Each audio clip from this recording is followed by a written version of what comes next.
Muy buenos días. Buenos días, buenas tardes a todos. Desde el programa Eurosocial, el programa de la Comisión Europea para la Cohesión Social en América Latina, es un gusto saludarles y, bueno, por mi parte, como integrante del área de gobernanza democrática del programa Eurosocial, tengo el gusto de presentarles a la señora Inmaculada Zamora, que es quien hoy nos acompaña en la moderación de este webinario. Inmaculada tiene una larga trayectoria en la función pública española. Actualmente ocupa el cargo de secretaria general de la Fundación Internacional y para Iberoamérica de Administración y Políticas Públicas, la FIAP. Ella es licenciada y doctora en Ciencias Económicas con un máster en Gobernanza y Desarrollo por la Universidad de Sussex. Como les decía, es funcionaria de carrera y ha desempeñado diversos puestos tanto en gobiernos descentralizados como en el Gobierno Nacional de España. Asimismo, tiene una larga trayectoria en el marco de la cooperación internacional para el desarrollo, tanto en España como en diversos países del mundo, en especial en varios de América Latina. Sin más, le doy la palabra a Inma, agradeciéndole una vez más la deferencia de coordinar hoy y de moderar el webinario. Muchas gracias, Inma. Muchas gracias, Beatriz. Buenos días a las personas que están en Latinoamérica. Buenas tardes a los europeos, a todos y a todas. Muchas gracias por su participación y bienvenidos. Es un placer para mí participar en este evento que organiza Eurosocial, este webinario de este programa estrella de la cooperación euro-latinoamericana, al que tengo especial cariño porque lo he visto crecer y madurar y que se encuentra, bueno, y ahora está en su plenitud, lo que nos permite tratar los temas más candentes en el momento en que están pasando.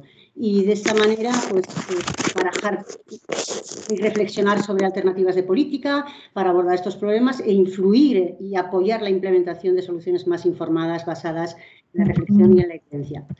Y que nos permite también contar con estas figuras de relevancia internacional en el tema que nos ocupa, que tenemos hoy. Es un honor moderar este panel, no era yo la que debía ser presentada, sino todos los que me acompañan, que pasaré a ello en un breve momento. Bienvenidos todos. Quiero simplemente introducir que este webinario, como ya saben la mayoría de ustedes, es el segundo de un ciclo de 3 que tratan de abordar las políticas fiscales para enfrentar la crisis del COVID. En el primero se trataron políticas fiscales que están poniendo en marcha los estados a corto plazo, es decir, para contrarrestar los efectos inmediatos de la pandemia en el sistema de salud, pero también en el plano económico y social. Y así se habló de exenciones de impuestos, de desarrollo de esquemas de rentas mínimas, de ampliación de seguros de desempleo, etcétera. Todas las opciones que se podían aplicar o que se estaban aplicando en este momento. A medio plazo, sin embargo, la recuperación demandará unas políticas fiscales diferentes. Este es el objeto de este segundo seminario, abordar las políticas fiscales de América Latina y Europa que potencien una fase de recuperación de forma inclusiva. Y lo vamos a intentar, por lo menos, abordar desde 3 elementos claves de estas políticas fiscales. El primero sería el pacto fiscal. Debe haber una inevitable expansión del gasto público que va a implicar una mucha mayor presión tributaria y una redefinición de la composición del gasto. Esto es estructural. Esto necesita de un nuevo pacto que aglutine tanto todos los colores políticos como los sectores sociales, ¿no?, en torno a algunos objetivos y prioridades y transformaciones que deben ser comunes. Otro tema que deberíamos abordar en el día de hoy son las políticas contracíclicas. Existe un amplio consenso sobre la necesidad de un impulso económico público para que la economía pueda retornar el ritmo anterior a la crisis, pero los formatos que debe tener este boost, este impulso, son muy variables. Desde políticas de oferta apoyando a las empresas a mejorar su financiación hasta programas sociales de rentas mínimas que aseguren un empuje de la demanda agregada.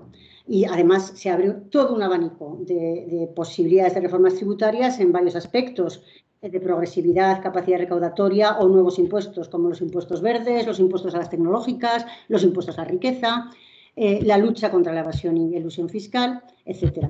Los ponentes nos van a presentar su visión sobre las estrategias más acertadas. Por último, el tercer elemento que tiene que entrar aquí es el nuevo papel de lo público. Se abordarán los aspectos de economía política relativos a una nueva relación que se debe establecer entre lo público y lo privado y el papel más destacado que tendrá lo público, especialmente en el ámbito sanitario, pero también a través de las políticas fiscales expansivas de las que hablábamos. Se abordarán aspectos para una correcta intervención de lo público, como los sectores, las normativas, los incentivos, procedimientos. Esperamos de nuestros ponentes que toquen un amplio abanico de todas este tipo de intervenciones. Antes de presentarlos a nuestros ponentes, que son los que nos van a acompañar hoy, quiero decir que se encuentra entre nosotros Mark Litvin, que es el responsable de programas regionales para América Latina en DEFCO, la Dirección General de Cooperación Internacional y Desarrollo de la Comisión Europea, y por tanto el responsable directo de este programa Eurosocial que organiza el encuentro, al que quiero invitar, Marc, por favor, a darnos unas palabras de bienvenida y de inauguración. Sí, gracias. Espero que todos me podéis oír. Sí, te oímos. Gracias. Entonces, en el nombre de la Unión Europea, es un placer para mí de dar la bienvenida primero a los ponentes, a ti mismo, Emma, y a todos los participantes. Como lo has dicho, este ciclo forma parte de la respuesta de la Unión Europea para apoyar a los países a enfrentar esta crisis. Esta crisis se supone un reto enorme, no solo para unos países, para el mundo entero. Las desigualdades se hacen cada vez más visibles y peor, se profundizan. La CEPAL ya ha señalado que la región de América Latina va a sufrir su mayor retrocesión desde la famosa crisis de los años 29-30. Desde la Unión Europea queremos apoyar a todos nuestros países socios en sus esfuerzos a enfrentar esta crisis, mediante una respuesta coordinada entre los diferentes instrumentos, pero también coordinada con nuestros Estados miembros.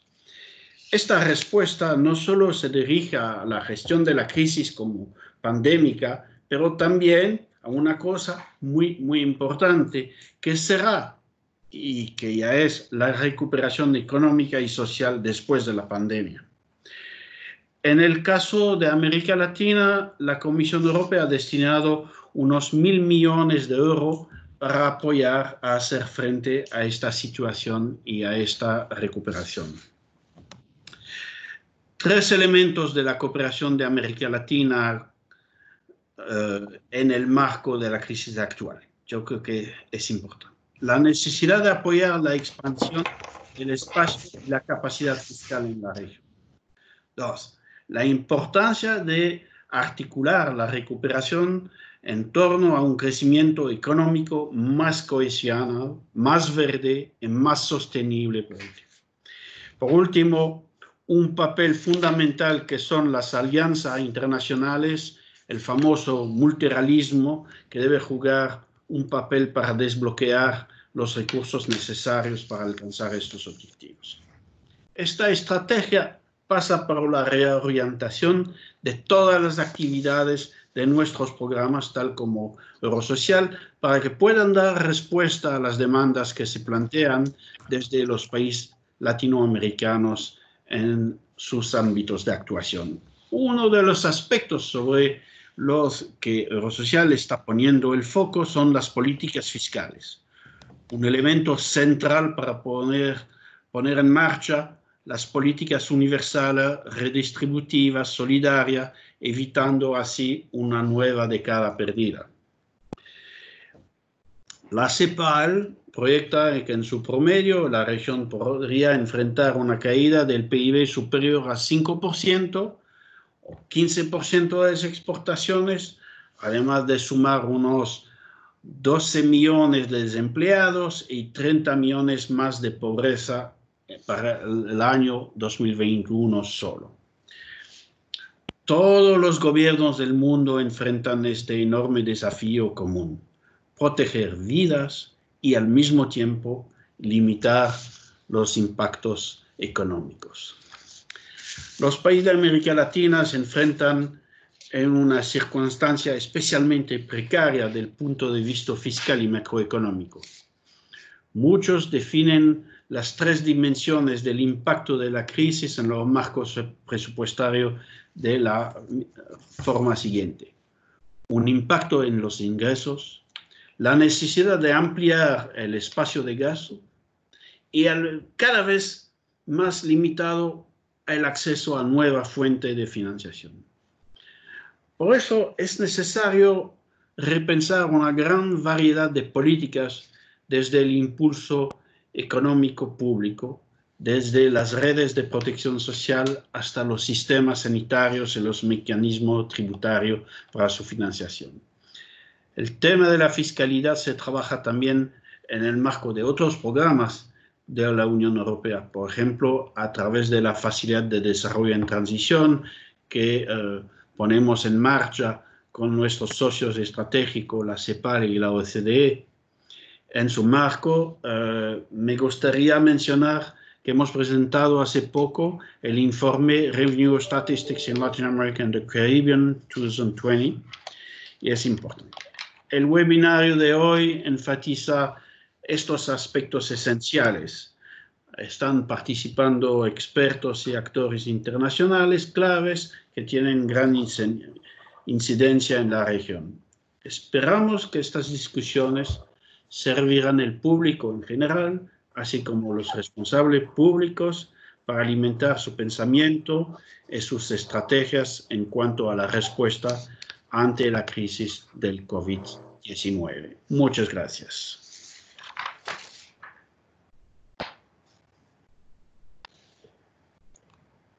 Muchas gracias, Marc, por esta presentación. Me parece importante que los programas europeos puedan reaccionar tan rápido a estas necesidades, ¿no?, tan emergentes. Voy a pasar a presentar a nuestros honorables participantes y empezaré por Marcio Verdi. Marcio, buenos días.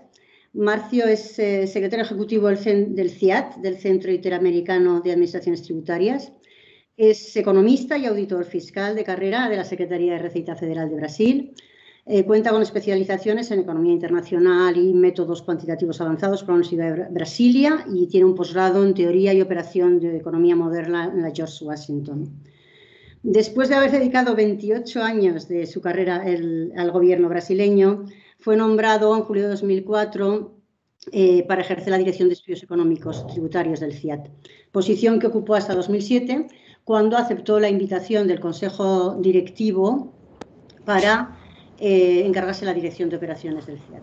En el año 2009 fue seleccionado para ocupar el cargo de secretario ejecutivo del CIAT y desde el inicio de su gestión, Marcio Verdi ha actuado de forma intensa para promover la cooperación entre los países miembros de la organización y tiene entre sus prioridades los temas relacionados a la tributación internacional, la promoción de la transparencia y la ética y la cooperación en el campo de la tecnología de la información aplicada a las administraciones tributarias.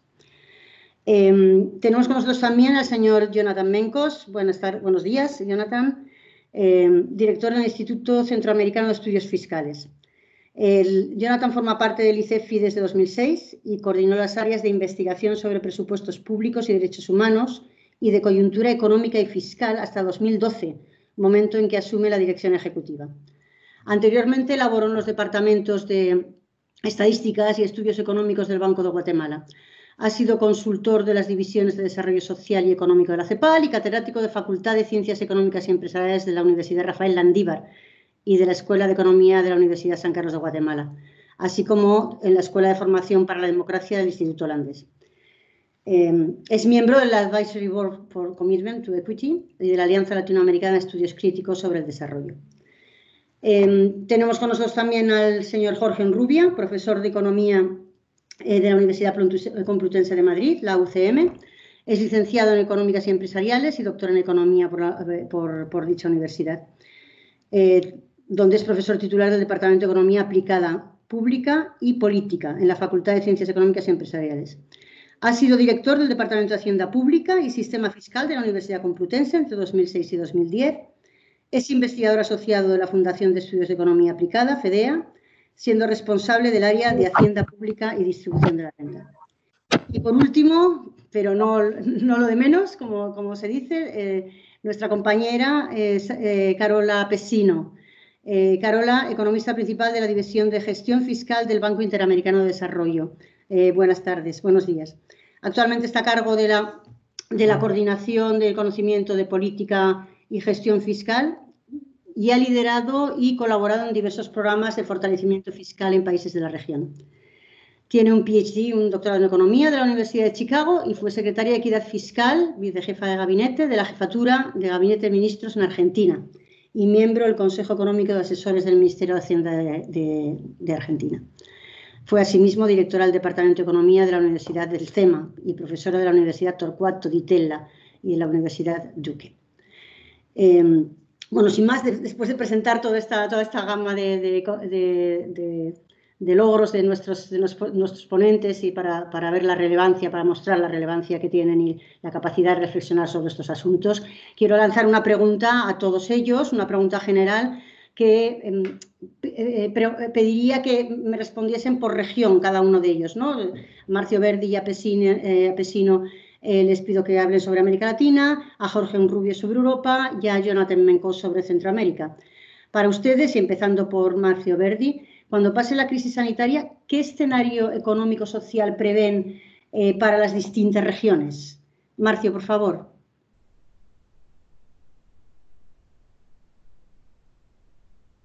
¿Marcio? ¿Hola? ¿Me oyen? No. Sí, le escucho. Te escuchamos. Marcio tiene cerrado el micrófono. Pero Marcio no se pone, ¿no? Bueno, paso la palabra entonces a Carola Pesino. ¿Estás ahí, Carola? Sí, aquí estoy, Inmaculada. Estupendo. Mucho gusto y muchas gracias por la invitación a ti, a Fernando, a toda la gente de Eurosocial FIAP. Bueno, una pregunta muy amplia. ¿Qué preveo para la región en la pospandemia? Bueno, en principio sabemos que todo comienza cuando comienza la pandemia en los países, en China, en Europa. Esto comienza a tener efectos sobre nuestra actividad económica por la caída de las exportaciones, afectando a varios países. Yo me voy a referir obviamente a América Latina. Los productores de commodities, sobre todo de petróleo, se ven muy afectados, los de Centroamérica menos porque son más consumidores de commodities.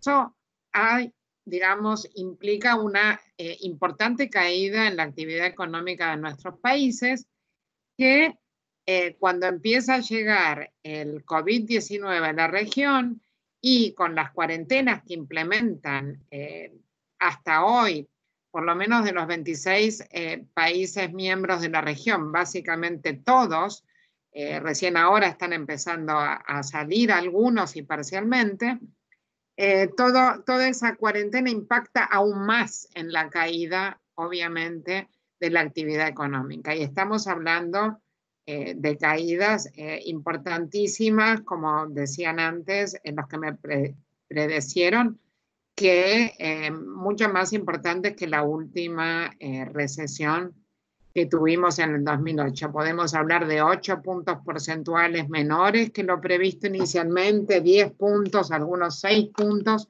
Hay diferentes predicciones. Bueno, todo eso, obviamente, esa caída de la actividad y para mantener a nuestra población en cuarentena y fortalecer los sistemas de salud, hemos debido aumentar enormemente el gasto para, digamos, solventar estas actividades, tanto para poder mantener a la gente dentro de la cuarentena, a todos los informales que no pueden salir al mercado de trabajo, sostener empresas, sobre todo a pymes, y fortalecer todo el sistema hospitalario.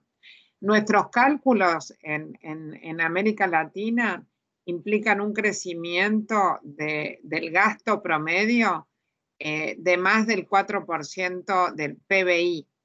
para los países. Esto incluye los créditos que se le han dado a empresas. Si no, llegamos a cerca del 3% del PBI. Esto es 4 veces menos que los países más importantes de la Unión Europea y de la OECD, que han hecho gastos mucho más grandes. Obviamente que nosotros partimos de una situación fiscal mucho más comprometida, con un espacio fiscal menor, con condiciones mucho más endebles también para proteger a nuestra población, con tanta informalidad y un sistema de salud con muchos problemas en la mayor parte de la región. Bueno, este gran aumento del gasto público obviamente no se acompaña con un aumento en la recaudación, todo lo contrario, la recaudación ha caído estrepitosamente, en gran parte debido a la baja en la actividad económica. Estaba viendo datos recientes de Argentina, en abril caídas entre el 20 y el 25% de la recaudación, y en España hubo caídas similares del 20, 15, 20%, y en otros países se están dando estas caídas también muy grandes. Bueno, ¿qué ha pasado con esto? Impacta obviamente sobre el déficit fiscal. Colegas míos del BID han estimado un déficit que era en promedio en el 2019, ya estaban en déficit los países, venían de una situación fiscal, como les dije antes, bastante debilitada, había un déficit promedio del 3%, y en condiciones extremas se calculaba, en el peor de los escenarios, que se podría incrementar hasta el 8% ese déficit en el año 2020, con un consiguiente aumento de la deuda, que ya estaba en 58% del PBI promedio, por lo menos en el primer año a un 65% y un 75% en el segundo año, en 2021. Así que, bueno, y digamos, para cerrar esto, que ya lo anticipó el colega anterior que habló, y tú misma lo has dicho, el gran aumento de la pobreza y de la desigualdad. La pobreza en casi todos los países va a tener un aumento muy importante. Argentina, para nombrar de nuevo datos recientes estimados por colegas de universidades, por ejemplo, Martín González Rosada, en Argentina prevé que en el escenario extremo la pobreza se va a incrementar del 35 al 54% en zonas urbanas de Argentina. En México hay estimaciones también enormes. El Coneval prevé un aumento de la pobreza del 16,8% al 25% en la situación extrema. También sé que en Centroamérica han hecho estimaciones similares. Así que bueno, nos encuentra en una situación muy compleja. Parte de esta situación se va a recuperar cuando los países vayan saliendo y vayan retomando la actividad económica, pero parte va a tener efectos a largo plazo, porque va a haber empresas que no van a poder seguir. Bueno, así que bueno, básicamente esa es la situación, y los dejo al resto de mis colegas seguir. Muchas gracias, Carola, y sobre todo por el tiempo también, porque es importante que vayamos teniendo una pauta. No sé si me gustaría que Marcio Verdi nos complementara un poco tu visión de la región, pero no sé si está ya o no consigue conectar. ¿Marcio? No, parece que no. Bueno, le paso la palabra entonces a Jonathan Mencos. Jonathan, ¿estás por ahí, por favor? Para que nos hables un poquito de estos efectos en Centroamérica.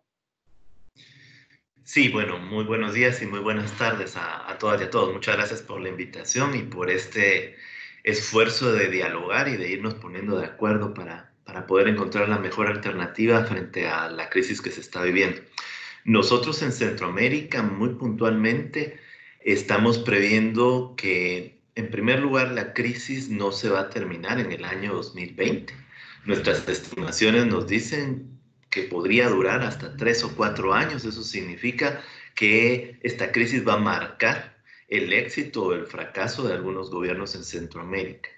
En el peor escenario estamos previendo la pérdida de aproximadamente 1.8 millones de empleos en la región, y en el escenario intermedio la pérdida de empleos podría estar en más o menos 1.1 millones.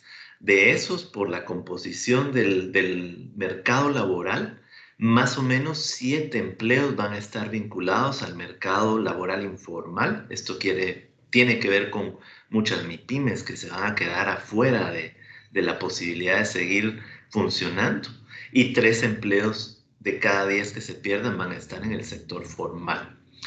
En el caso de Guatemala, que es donde hemos avanzado en el análisis de pobreza, lo que encontramos es que el aumento de pobreza podría significar entre 320,000 y 1.200.000, 300,000 personas más en condiciones de pobreza. Esto es terrible porque ya la región tiene más o menos 22,5 millones de centroamericanos viviendo en pobreza, 45 de cada 100 centroamericanos antes de la crisis del COVID. Y de esos 22,5 millones, tenemos 18.4 millones en el Triángulo Norte, lo que revela una enorme inexistencia de un sistema de protección y asistencia social. Lo que tocaría, y me estoy anticipando a otras preguntas, pero lo que tocaría hacer es comprender que los estados, si bien es cierto, han intentado hacer algo en estos últimos meses, más o menos se han invertido 12,000 millones de dólares adicionales de gasto público en Centroamérica. Esto frente a una baja de más o menos 8,000 millones de dólares en la recaudación.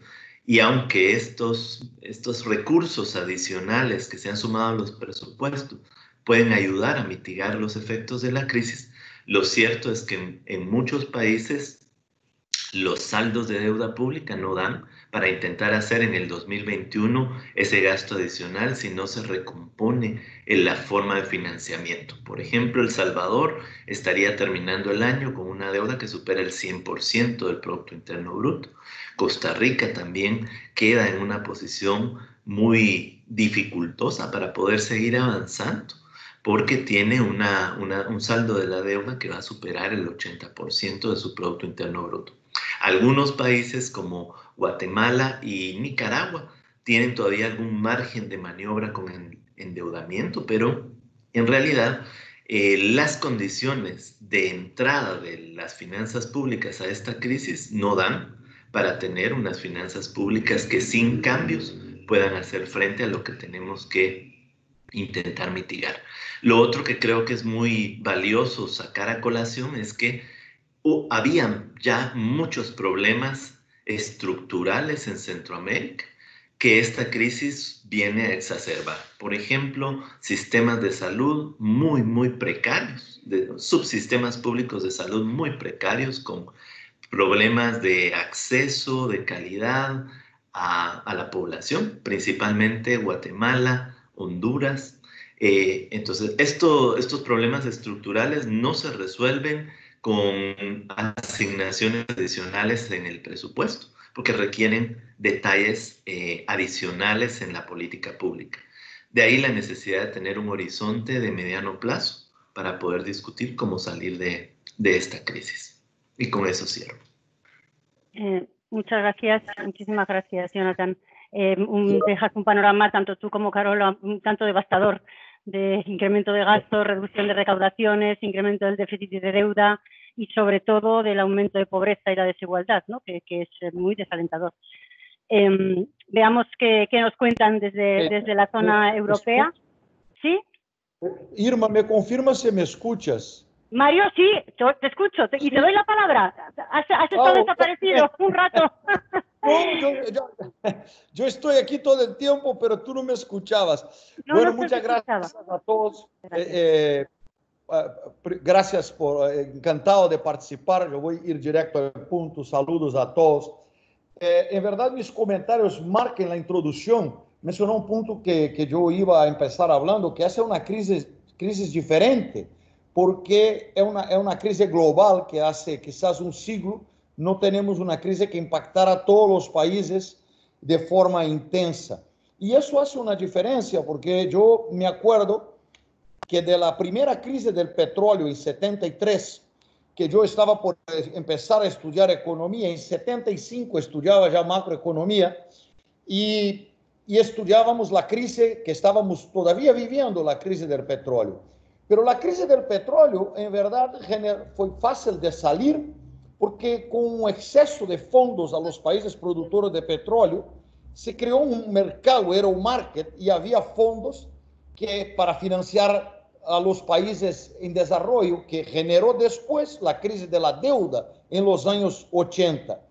Agora, porque eu estou evitando repetir o que já Carola ha comentado e Jonathan, agora o grande problema vai ser financiar esta deuda, porque a capacidade de aumentar os impostos hoje é muito difícil, vamos discutir, mas buscar um pacto social para aumentar impostos em uma sociedade que está tão dividida não é tarefa fácil, vai ser muito difícil buscar financiar esse excesso de gastos por tributação, aún em países que tributam pouco, mas sabemos da dificuldade de alguns países que estão tributando a níveis muito inferiores da região, mas que têm uma enorme dificuldade de aumentar a pressão.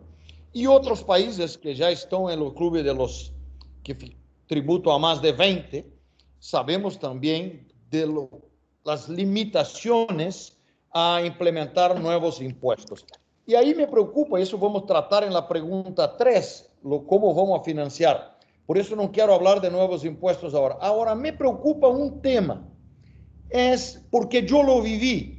Eu trabalhei 30 anos e vivi todos os planos econômicos do Brasil desde 76.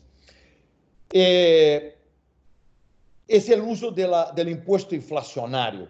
Eu sei que falar de inflação hoje não há muito risco de inflação, porque temos uma crise de demanda e a crise de demanda vai permanecer. Mas nós, economistas, sabemos usar a inflação para financiar déficit público. Eu vivi isso. Era fácil resolver a inflação, porque 2 anos que tu mantenia ou subia um pouco o gasto, tu, com a inflação, subia os ingressos e financiava o déficit por uma incapacidade de aumentar a deuda pública, que vai passar com muitos países. Há vários na região que estão com problema de manter-se al dia com as deudas que já enfrentam. Então, aí surge o imposto inflacionário, que te permite trabalhar tu presupuesto e com um grande impacto na desigualdade.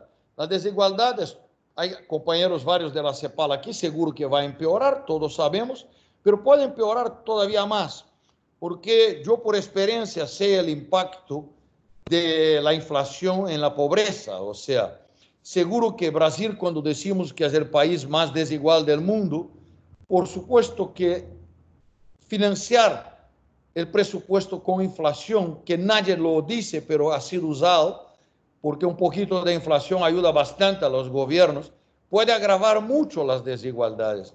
Então, eu creio, como Jonathan, estou evitando repetir o que já han dicho, mas eu creio que a crise vai ser mais larga, mais profunda, e o grande tema de financiar a necessidade de gastos é que não teremos essa oferta de crédito que houve, por exemplo, na crise do petróleo.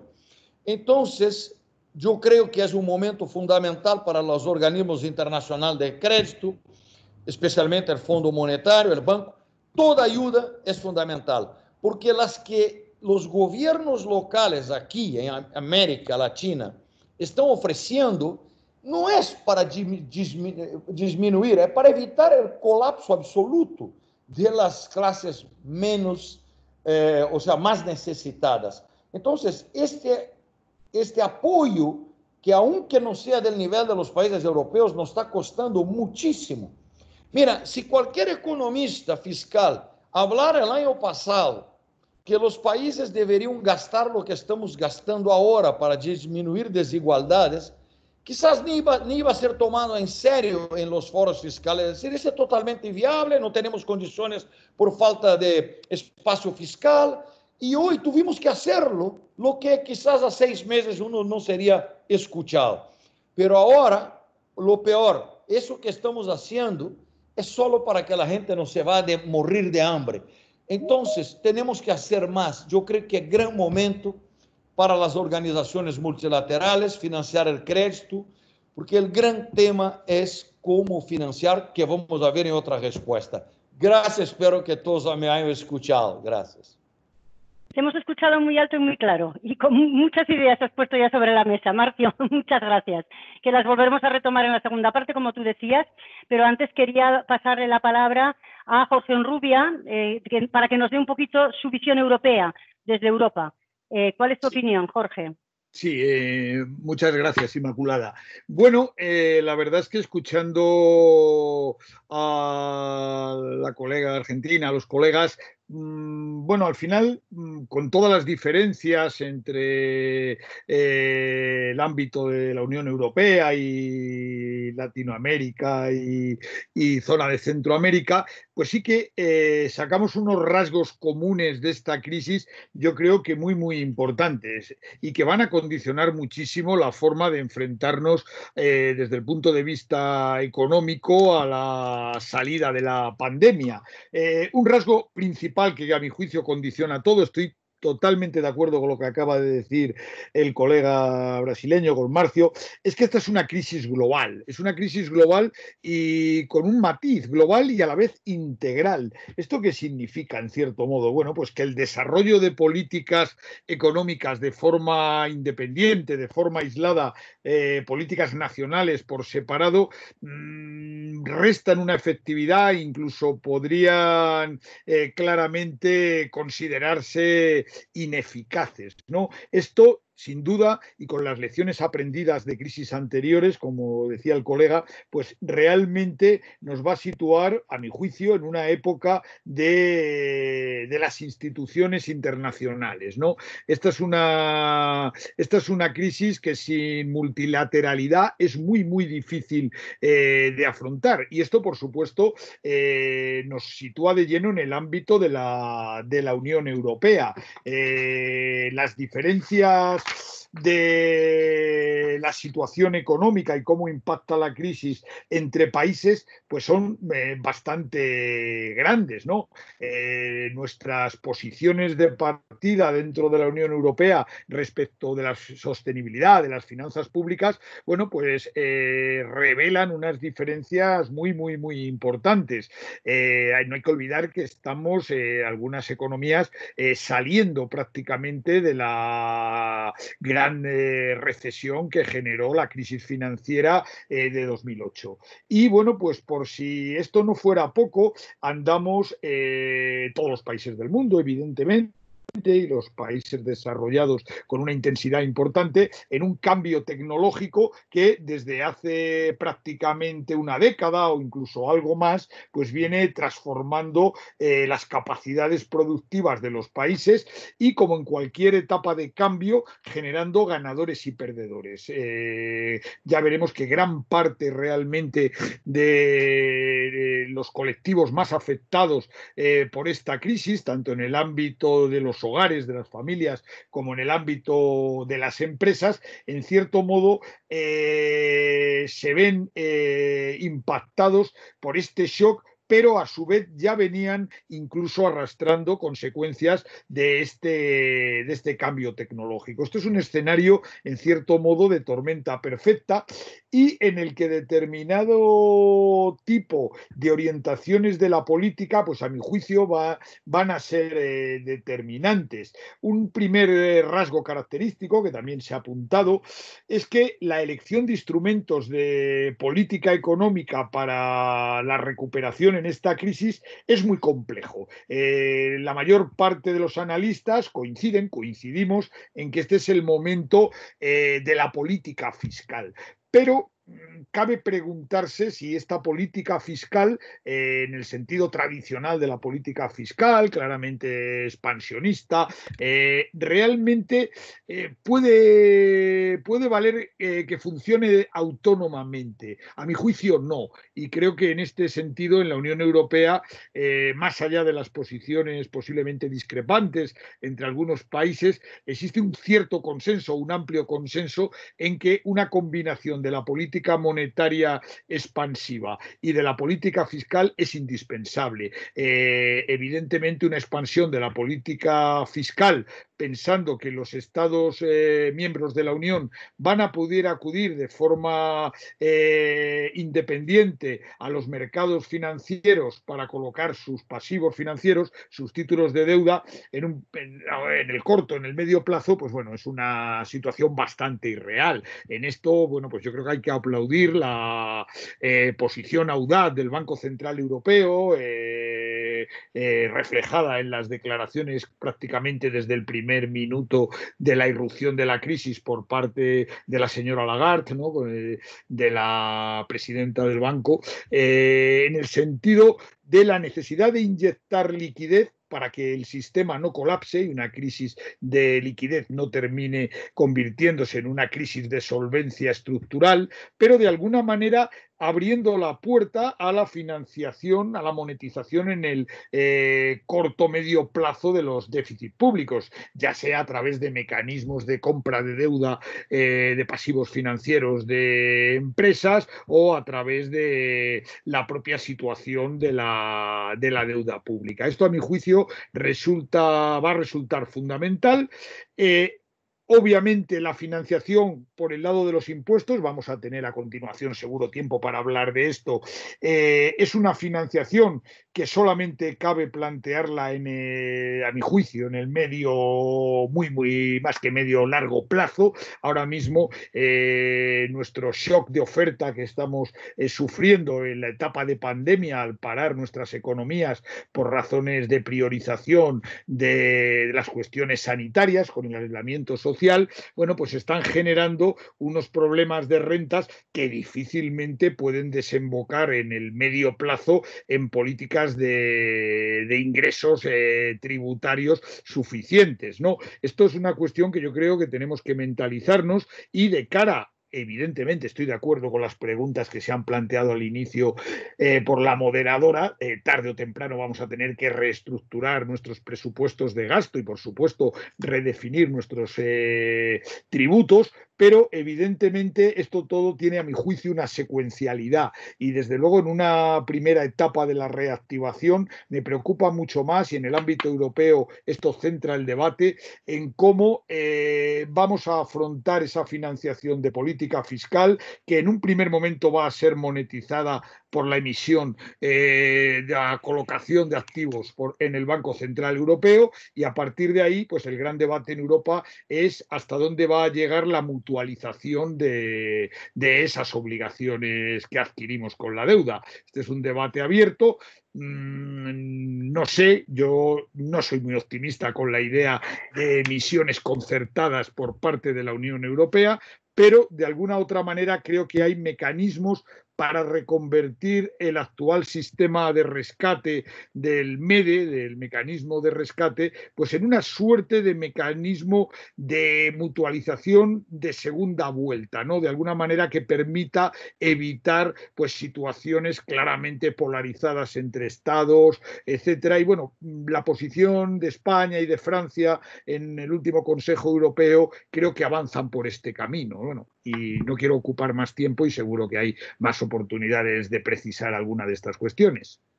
Sí, en efecto. Muchísimas gracias, Jorge. Creo que ya hemos hablado algo de lo que iba a ser la siguiente pregunta, que es qué políticas fiscales son las adecuadas para solventar la crisis y qué tipo de pacto fiscal hay que buscar.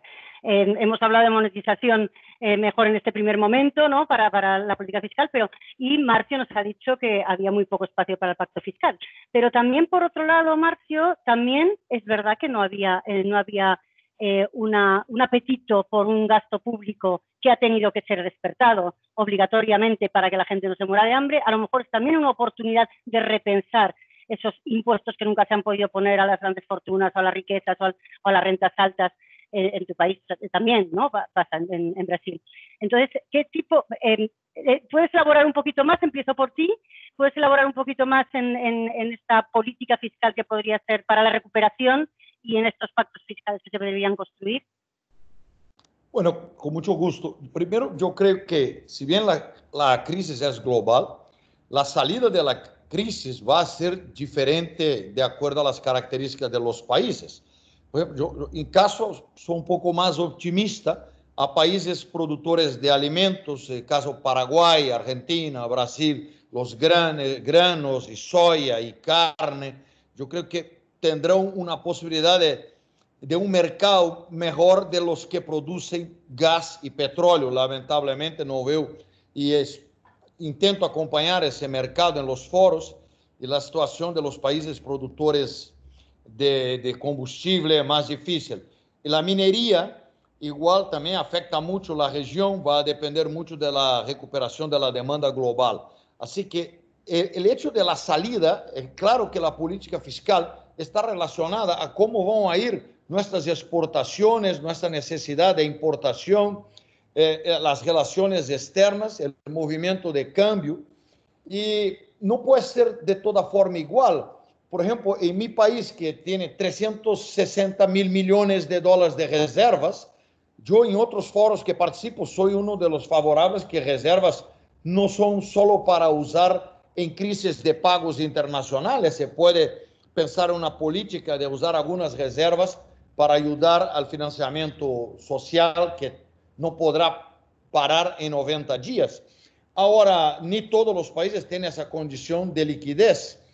Algunos otros países van a depender también de una recuperación de la economía americana. Sabemos del flujo de fondos es fundamental en algunas economías que va de Cuba, América Central, Dominicana. Esa recuperación de la economía americana puede favorecer la entrada de fondos a estos países. Pero la capacidad de aumentar los niveles de tributación, esta es el gran desafío. Porque ahí y hasta como para provocar la próxima pregunta, el problema que hay una dificultad hoy de la implementación de buscar aumentar, porque si vamos por el impuesto a la renta, siempre hablamos de rentas de personas naturales y nos quedamos un poco al lado la tributación del capital.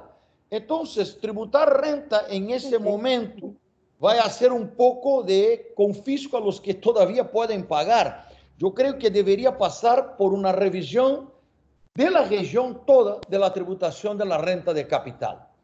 Eso podemos profundizar en la otra etapa. Hay un riesgo de medidas fiscales populistas que me preocupa mucho. En algunos países, entonces ahora es el momento de los impuestos de la grande fortuna, que yo soy favorable, pero me preocupa su implementación en momentos que pueden ser usados como una herramienta para medidas más populistas y políticas de que efectivamente tributarias. Y, por ejemplo, y para malos impuestos, o sea, todo puede ser justificado cuando se tiene una crisis de gasto de ese nivel. Como impuestos, una masificación de impuestos al débito y crédito, que ni de todo es malo. Yo viví mucho en Brasil, tuvimos por más de década, pero la implementación es fácil. Impuestos a la retención de exportaciones, en un caso como mi país, que el cambio hubo un gano de casi 100%, pero hay gente que está defendiendo eso. Yo, por ejemplo, en otros foros me opongo porque después es muy difícil salir. Entonces, el financiamiento, por eso digo, como yo veo las sociedades muy divididas en los congresos y parlamentos, veo mucha dificultad de crear un pacto, tener un pacto social que permita un conjunto de políticas técnicas. Y ahí yo creo que vamos a pasar por una discusión a donde aplique de emisión de moneda, porque el financiamiento externo no está fácil. Entonces hay un riesgo de necesitar emitir moneda. Y grandes economistas brasileños, por ejemplo, en algún caso, están defendiendo que es mejor, la Constitución, en el caso de Brasil, prohíbe que se emita monedas para financiar, pero hasta eso está en discusión. Y puede que venga a ser una salida, con sus impactos monetarios, evidentemente.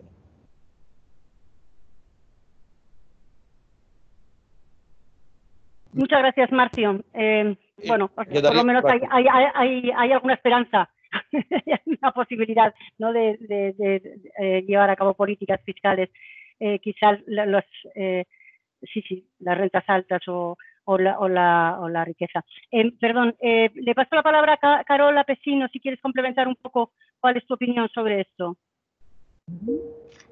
Sí, muchas gracias por la pregunta, que también es muy amplia. Hola. ¿Me escuchan? Sí. Sí, no, porque alguien dijo hola. Bueno, es un tema sumamente amplio, pasa por temas de tratar de restablecer el crecimiento económico con equidad y sostenibilidad fiscal, lo cual, digamos, volver a todo eso va a llevar, digamos, un tiempo bastante largo y requiere de políticas fiscales integrales, tanto de gasto como de tributación y de mejoras en las instituciones fiscales. Me voy a referir en principio a las de gasto público. Partimos ya de una situación pre-pandemia con un gasto público muy ineficiente y muy inequitativo.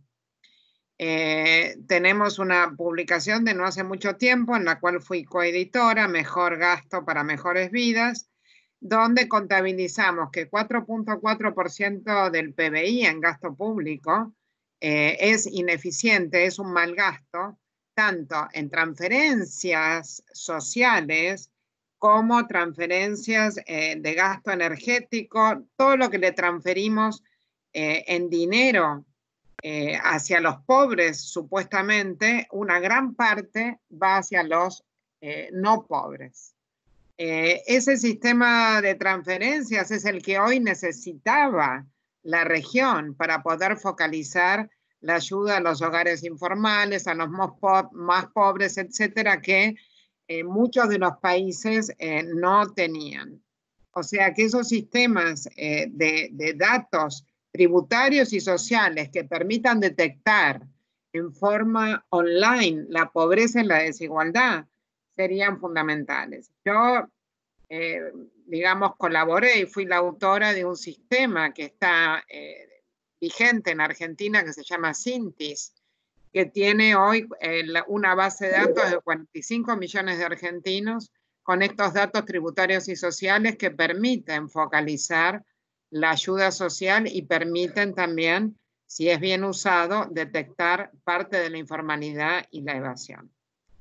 El tema del gasto público también en salarios del sector público, América Latina, el sector público gasta en promedio 25% más en salarios por persona que el sector privado a iguales condiciones de capital humano y experiencia. Por eso hay varios países que en la pandemia han por lo menos congelado o disminuido temporariamente el salario de funcionarios públicos, que son los que pueden seguir trabajando en la pandemia, en la pospandemia, teleworking, etcétera, etcétera, que fueron menos perjudicados. También tenemos problemas en nuestros sistemas de compras que fueron y siguen siendo muy útiles, compras urgentes de medicamentos, de insumos, de alimentos. Tenemos grandes deficiencias y también tenemos grandes pérdidas que están explicadas en ese libro. Así que la mejora y la equidad del gasto público también deja mucho que desear, no solo las transferencias que se dirigen, digamos, a sectores que no son los más pobres en muchos casos, sino que los sistemas, digamos, de seguridad social también tienden a proteger no tanto a los más pobres.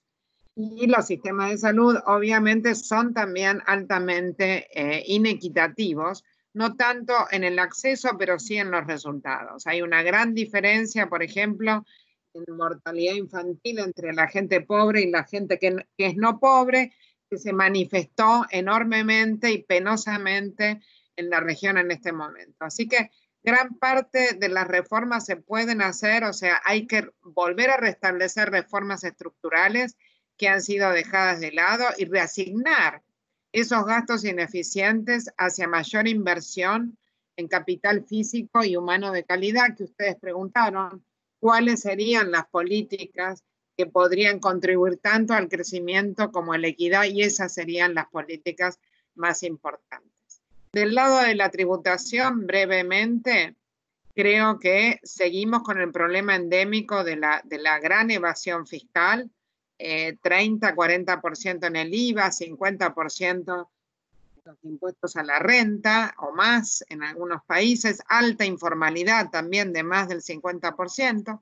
Entonces, los que pagan impuestos en el sector formal en muchos países tienen una gran carga tributaria. Así que coincido con Marcio que, digamos, no es el momento de decir vamos a aumentar impuestos. Sí se puede ir para eliminar exenciones de impuestos que son altamente inequitativas, hacer que el IVA sea más generalizado. El IVA es un impuesto pro crecimiento, pero no es tanto pro equidad.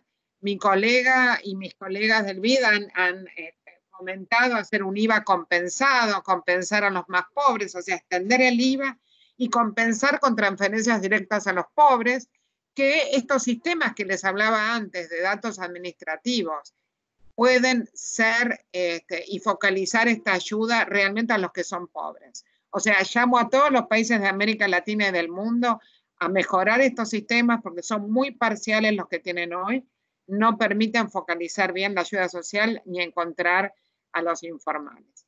También tenemos que mejorar las instituciones fiscales. Por ejemplo, necesitamos mejores marcos fiscales de mediano plazo, pensar más en el mediano plazo, no tanto en el corto plazo, reglas fiscales que realmente se cumplan hacia la sostenibilidad e instituciones fiscales independientes. ¿Okay? Los bancos centrales se han hecho independientes. Yo no creo que se pueda aplicar política monetaria.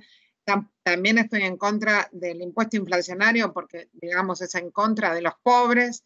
Entonces, creo que hay que tener instituciones fiscales independientes que puedan estar midiendo, evaluando permanentemente lo que hacemos con el gasto público, lo que hacemos con los tributos, informar a la ciudadanía en qué estamos gastando y tratar de que esos gastos y tributos coadyuven al crecimiento con equidad en la región.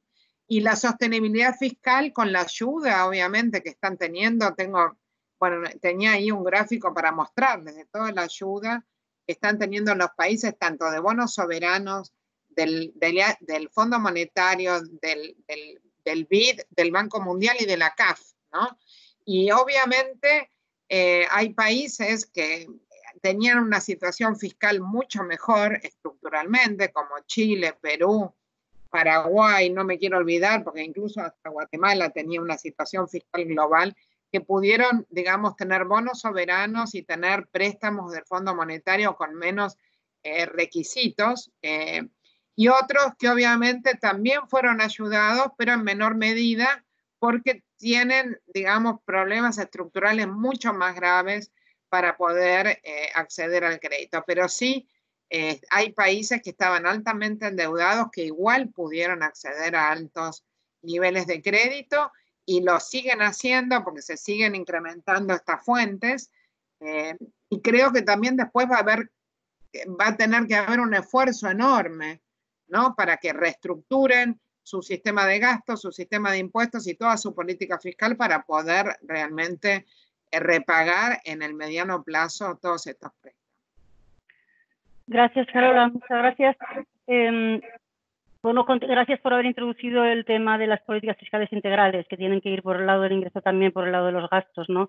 Y quería preguntarle justamente a Jorge Onrubia, quería seguir con ese tema, ¿en qué tipo de transformaciones se deberían realizar en la composición del gasto público, ¿no? ¿Dónde habría que reasignar esas reasignaciones de gastos ineficientes. Habría que poner más recursos para estabilizadores automáticos, más recursos para el sector sanitario, en fin, un poco tu opinión sobre esta recomposición del gasto público. Sí, bueno, la verdad es que ha sido muy interesante escuchar a los colegas y lo que acaba de decir ahora Carola, pues en gran medida lo comparto. Creo que prácticamente todas las economías, en este caso tanto las latinoamericanas, centroamericanas como europeas, nos enfrentamos a un problema similar. Bueno, yo he venido escribiendo sobre estos temas, tanto trabajo teórico como aplicado en los últimos años, y hay un elemento común que para mí es importantísimo. De hecho, me ha encantado escuchar lo que se ha dicho ahora, bueno, pues de toda la posibilidad de utilizar el potencial de la información que tenemos a través de los registros administrativos, del potencial de los datos, sobre todo para focalizar. Yo creo que un elemento clave en la reorientación del gasto público y, por supuesto, de los impuestos también, es la focalización del gasto. La idea de reajustar presupuesto tiene que pasar fundamentalmente por asignar recursos allí donde sean socialmente más rentables. ¿Esto qué es lo que supone? Bueno, pues en muchos casos un poco una filosofía ya, claro, con muchos años detrás y compleja de aplicar en la realidad, pero hoy con los potenciales informáticos que tenemos, sin duda es mucho más, debería ser mucho más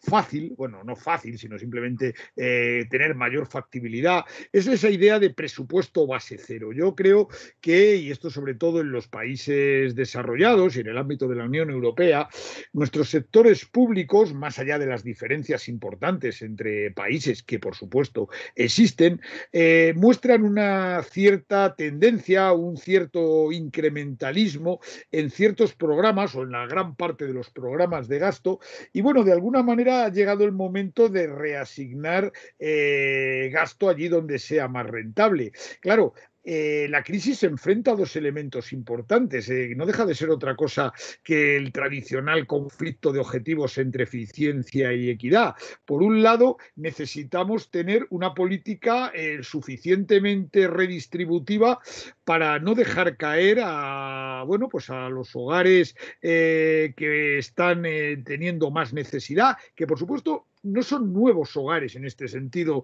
exclusivamente. Es decir, estamos hablando que en muchos países, y bueno, en América Latina por supuesto, pero también en Europa, tenemos niveles a veces de pobreza difícilmente compatibles con los niveles de bienestar que se alcanzan, por supuesto agravados cuanta más alta es la desigualdad y la polarización de la distribución de la renta, pero al fin y al cabo números muy importantes de población que sufren privaciones materiales y que desde luego ahora se van a ver aumentadas, en algunos casos incluso todavía esa privación va a ser mayor como consecuencia de la caída de ingresos abrupta que está generando esta fase de la pandemia. Es decir, ahí hay una primera orientación clara de los presupuestos públicos y por otro lado no podemos olvidar la política de incentivación del crecimiento, pero yo creo que esta tendría que realizarse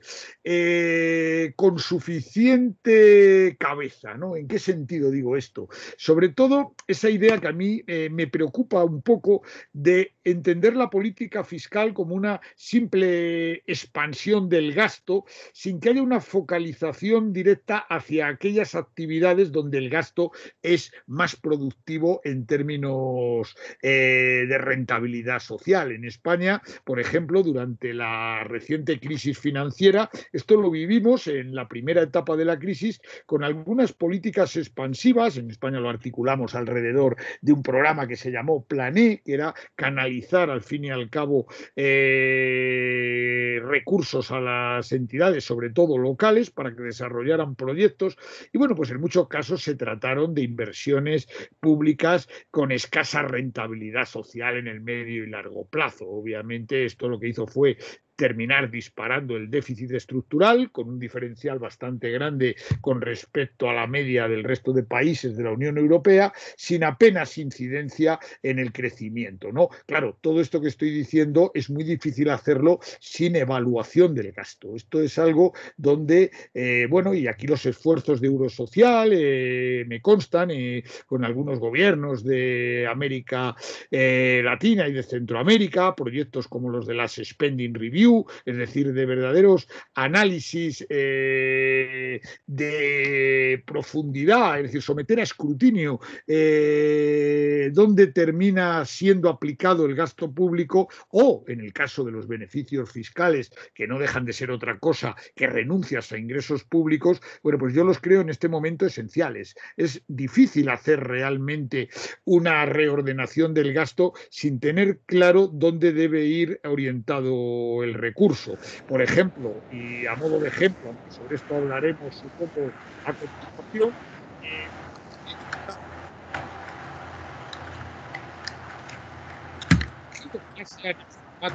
las mínimas programas para yo creo que tienen que estar muy bien focalizadas, identificar claramente a los destinatarios potenciales, totalmente de acuerdo con lo que ha dicho Carola, es decir, sobre todo intentar evitar programas con una cierta amplitud indefinida.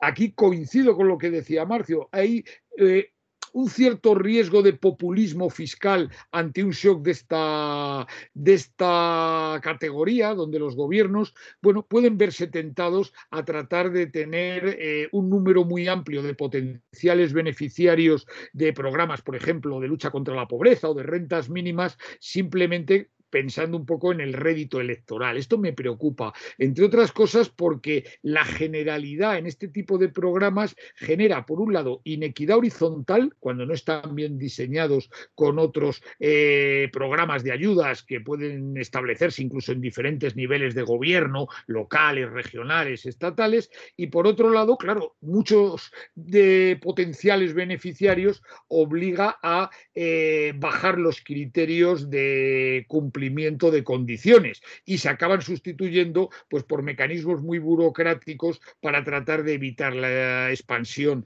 del gasto. Esto retrasa en el tiempo esta llegada de los recursos y si algo en esta primera etapa de la crisis es necesario es que la liquidez llegue a los hogares y a las familias que lo necesitan exactamente igual que a las empresas en un tiempo breve. Ya tendremos tiempo de articular controles que operen ex post para que evidentemente se eviten malos usos de los recursos, pero poner barreras previas precisamente derivadas de la demasiada amplitud o indefinición de beneficiarios potenciales es un riesgo importante. Bueno, no me quiero extender más y bueno, podríamos concretar seguramente en el turno de preguntas posterior.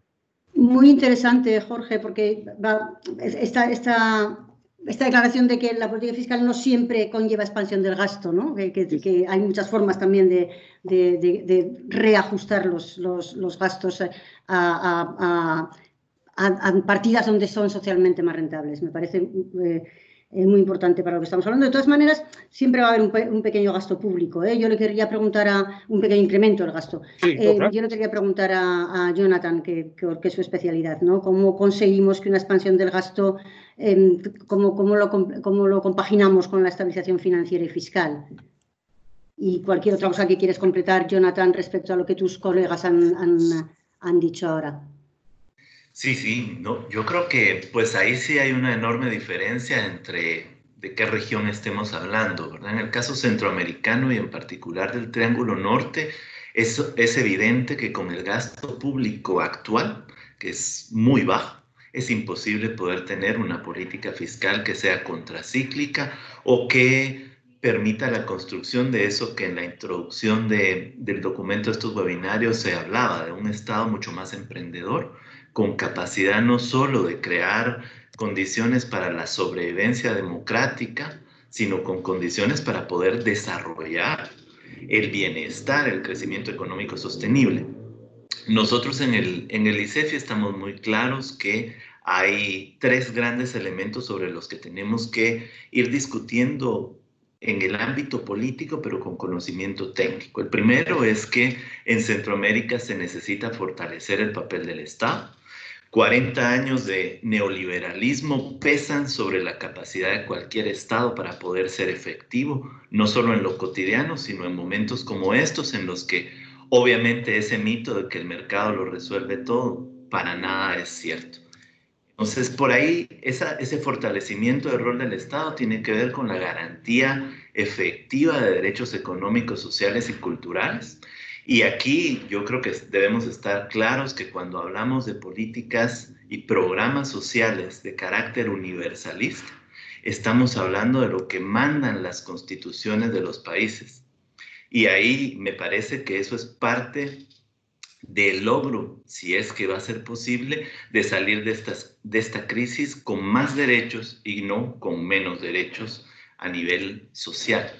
Esa garantía efectiva de los derechos económicos, sociales y culturales tiene que ver con que ese sistema de salud pública tiene que ser mejorado en la mayoría de países de Centroamérica, quizá con alguna excepción en el caso costarricense y un poquito menos en Panamá, pero el resto de países tienen sistemas públicos de salud que no generan ni siquiera la garantía de equidad en el acceso al subsistema. Hay que garantizar el acceso a la educación, por ejemplo. Si el mundo, la normalidad del mundo que vamos a enfrentar es este distanciamiento a lo largo del tiempo, necesitamos tener la garantía de que no van a ser solo los hijos de los privilegiados, nuestros hijos, los que tengan la oportunidad de seguir estudiando, y ahí hay mucho que hacer en el caso centroamericano. Lo otro es que si queremos mantener el sistema de crecimiento económico y de generación de empleos, más importante que apoyar en este momento a las empresas es apoyar el consumo en los hogares. Y ahí yo creo efectivamente que no podemos tener políticas de asistencia social que pongan muchas condiciones, porque eso hace imposible la gestión de esas políticas públicas. Lo estamos viendo en el caso de El Salvador, en Guatemala, se volvieron grandes colas de personas en las calles intentando saber si podían acceder a los fondos particulares para hacer llegar a los hogares que tenían requisitos de consumo de energía eléctrica, de participar o tener o pertenecer a algún listado de la municipalidad, en el caso guatemalteco. Deberíamos de ir avanzando y justo hace unos momentos CEPAL reiteró que es un objetivo estratégico caminar hacia un ingreso ciudadano universal. Nosotros desde el ICEFI hemos hecho los cálculos y con los mismos recursos que ha invertido El Salvador y Guatemala en estos programas de condicionados de apoyo a los hogares, se hubiera podido hacer perfectamente una renta básica universal, aunque fuera en un espacio temporal. Después de esa idea de garantizar derechos humanos, fortalecer el papel del Estado en el sentido de ampliar el mercado interno. Centroamérica tiene un estilo de crecimiento económico tan vinculado a la economía externa que en estos contextos se cae por completo un modelo que ya de por sí está exhausto.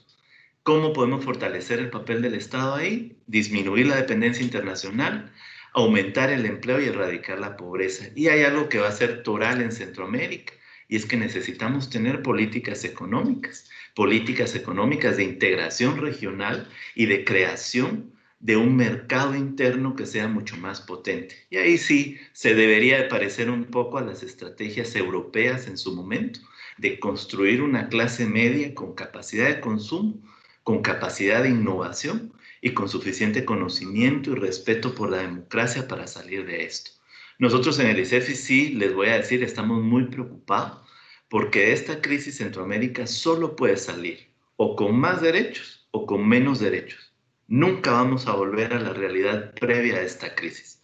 O vamos a tener muchísimos millones de más pobres y más autoritarismo, más gobiernos autoritarios y menos democracia, o vamos a salir de esto con más derechos.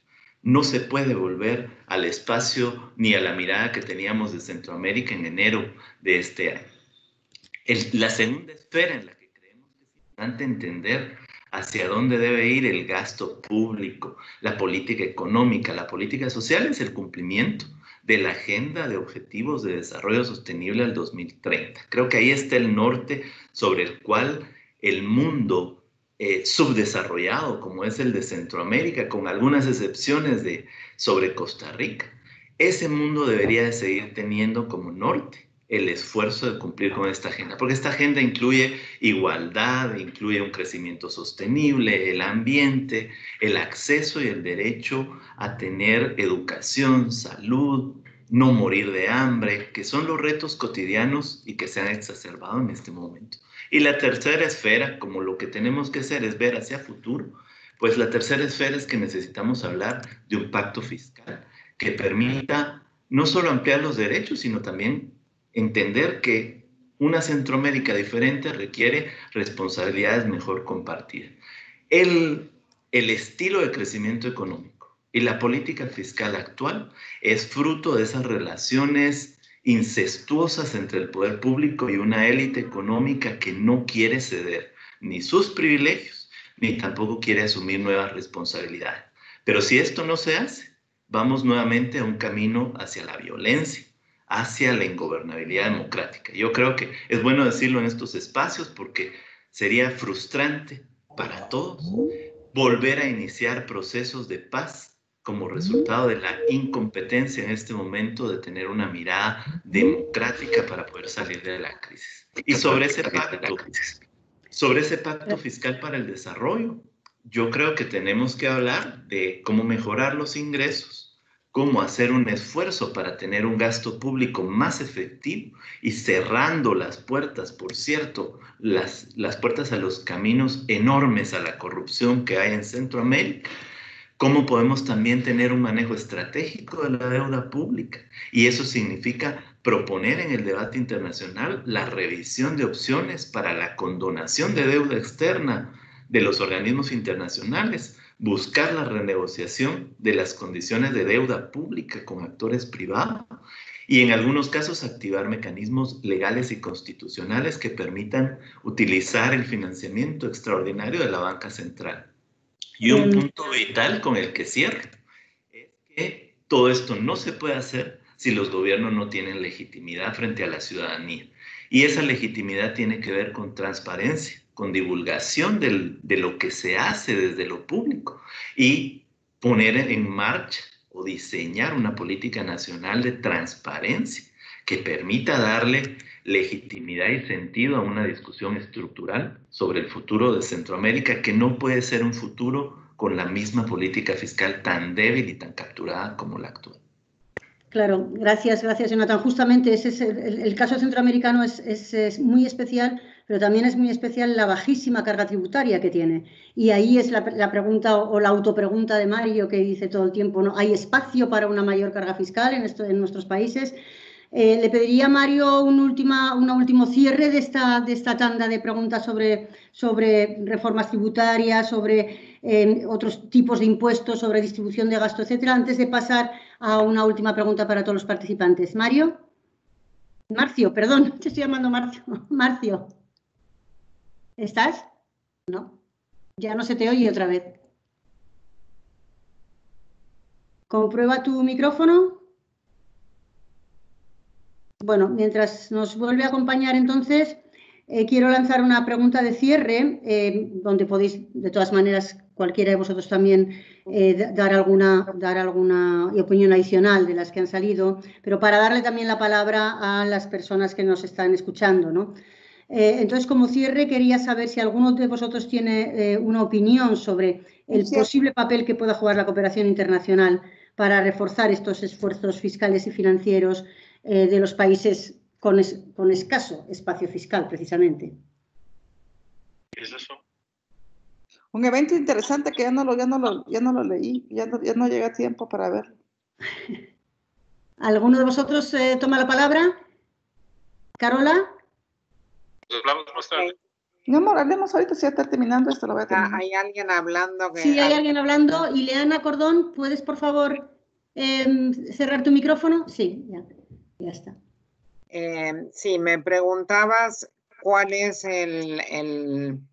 lo que puede hacer la cooperación internacional para reforzar los esfuerzos fiscales y financieros. Bueno, en parte lo había comentado anteriormente. La primera parte es, obviamente, la cooperación internacional está financiando a casi todos los países, de acuerdo a los datos que estamos manejando. Hay algunos que tienen financiamiento hasta de 4 instituciones diferentes, hasta de bonos soberanos, o sea, están bien repartidos. Otros tienen un poco menos de ayuda, o incluso hay algunos que no vemos que hayan recurrido a los organismos internacionales para el financiamiento, pero doy fe que desde la parte del BID estamos ayudando a un montón de países.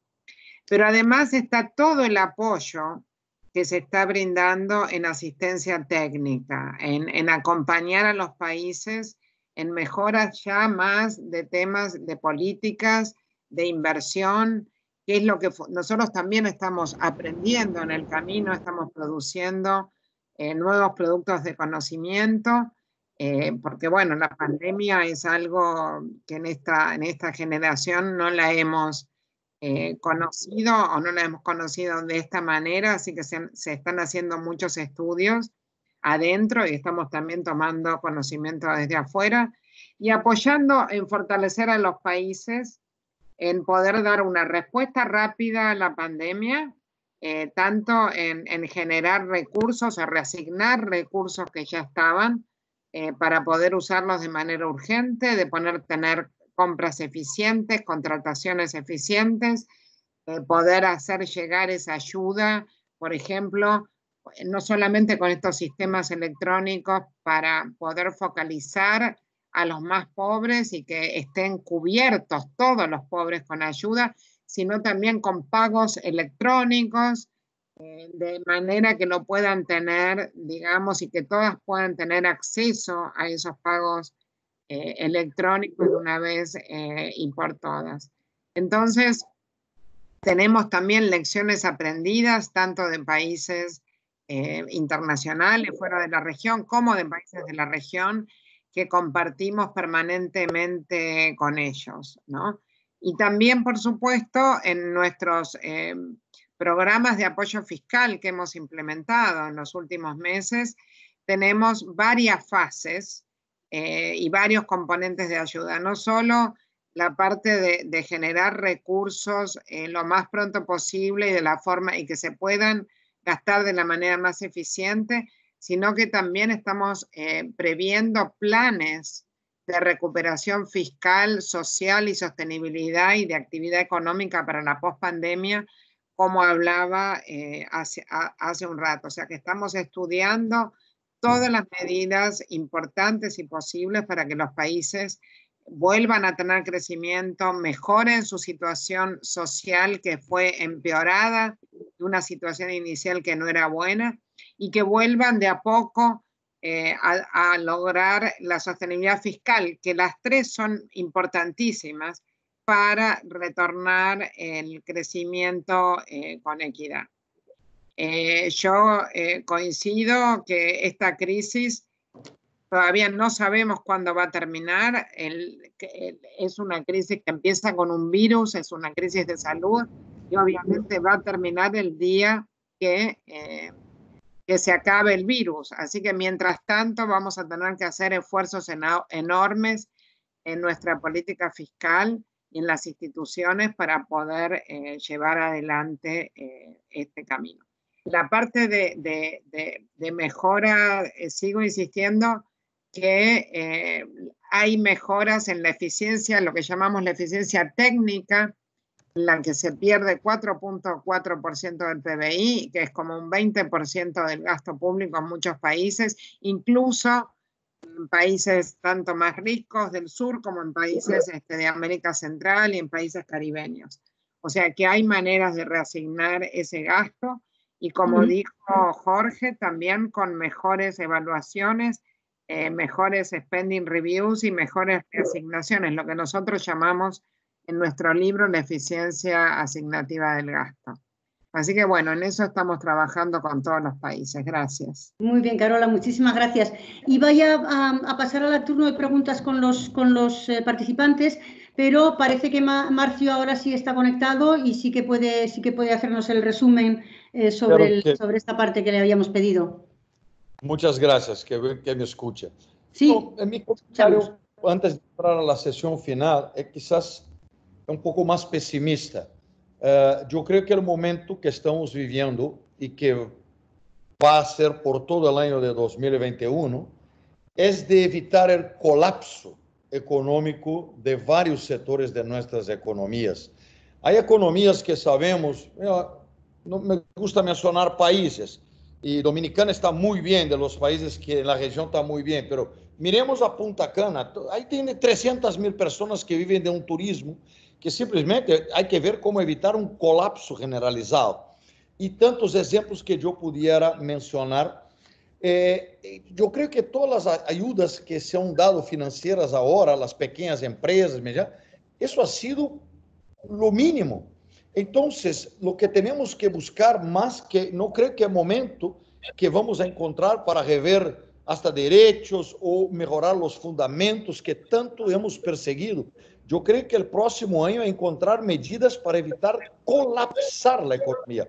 Por ejemplo, el gran economista fiscal, ustedes conocen, Zé Roberto Afonso, está proponiendo una economía de guerra y él propone de forma fundamentada, con documentos, que los gobiernos, los tesoros, compren títulos directamente de las empresas privadas con un compromiso de mantener el empleo. Claro que no estamos hablando de una panadería de esquina, ese es otro tipo de apoyo. Pero nosotros, lo que quiero decir, yo entiendo que si no vamos a una política de garantizar un flujo mínimo de fondos, las empresas van al colapso. El sector aéreo mundial ya está colapsado y el sector placentero, shows, teatros, restaurantes, van a colapso económico. Yo soy mucho más pesimista quizás. En los sectores hoteleros, la red de Accor, en mi país tiene 300 hoteles, tiene 270 puertas cerradas. Y va a colapsar. O sea que yo creo que algunos sectores, sin un apoyo directo, nosotros tenemos una queda de 90-100% de las actividades con fuerte efecto en desempleo. Entonces, yo creo que hay fundamentos que creo que tendrán que esperar. Me duele decir del corazón, pero tenemos que salvar los empleos. Y eso necesita política que nunca hemos hecho. Y aún que tengamos que aumentar los gastos públicos que yo he estudiado toda mi vida, yo soy del tiempo que se gastaba 2, hoy se gasta 5, se gasta 4. En mi país, cuando yo calculaba los gastos públicos, era 1.5, hoy va por 4.7. Entonces, quizás es hora de aumentar hasta, ¿no? Pero quería comentar, estoy muy pesimista. Yo creo que si no tenemos una política direccionada de salvar sectores, nosotros vamos a ver colapsos económicos. Está ahí Avianca, va a pasar con todas. Esa es una empresa, pero están así TAP, están las aéreas de todo el mundo. Decía que en Alemania se estudia estatizar empresas. O sea, yo creo que el riesgo es un colapso muy fuerte. Y después me dejaría mis últimos comentarios para la última pregunta. De acuerdo, gracias. Gracias, Marcio. Muy, muy pesimista realmente, sí, poco, pero es más de salvamento, ¿no? Es una economía de emergencia realmente. Yo creo, Irma, que Zé Roberto propone comprar títulos de empresas directamente del Tesoro y él propone que sea con un plazo de empezar a pagar en 9 meses con 30 años, porque si no hay ese aporte de recursos a medianas y grandes empresas, no van a sobrevivir. Hay casos de colapso. Totalmente cierto. Bueno, vamos a pasar a una primera ronda de preguntas o a la ronda de preguntas antes de cerrar el seminario.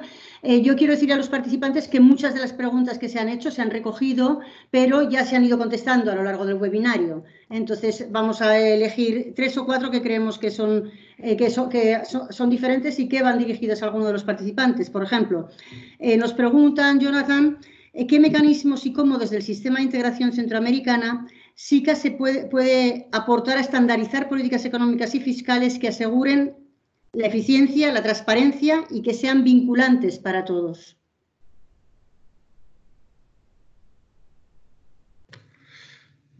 Muchas gracias por la pregunta. Sí, yo creo que desde nuestras investigaciones en el ICEFI, el rol del sistema de integración es mucho más importante en la actualidad de lo que ha sido siempre. El enorme reto consiste en que las medidas que se propongan desde el sistema de integración regional tengan un cierto nivel de aceptación en la población centroamericana y además puedan ser traducidas rápidamente a políticas públicas o, si es necesario, a leyes que permitan darle una viabilidad en el tiempo.